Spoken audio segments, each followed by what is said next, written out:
He accidentally discovered a secret in their wedding photo. His wife's 2 fingers were crossed, a gesture that meant asking God for forgiveness, which implied their marriage was not real. The next day Truman didn't expose her.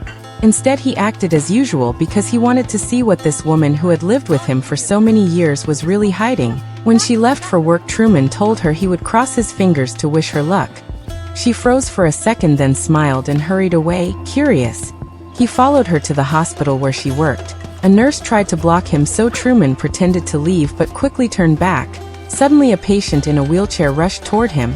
Trying to stop him, Truman dodged and ran into another staff member who deliberately blocked his way, pushing a cart left and right. Truman pushed it aside and finally reached the operating room. His wife was there assisting in surgery, but what he saw was shocking.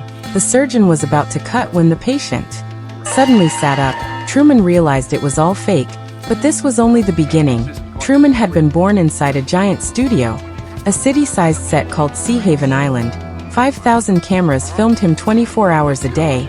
Millions around the world watched his every move. For 30 years he lived under surveillance, unaware of it. The show was called The Truman Show. Everyone around him was an actor. Only Truman was real.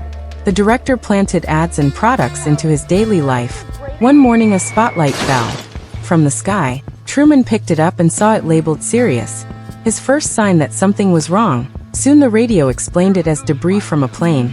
So he dismissed it, but later he saw someone he thought he'd never see again, his father, who was supposed to be dead. Before he could react, people rushed in and dragged the man away.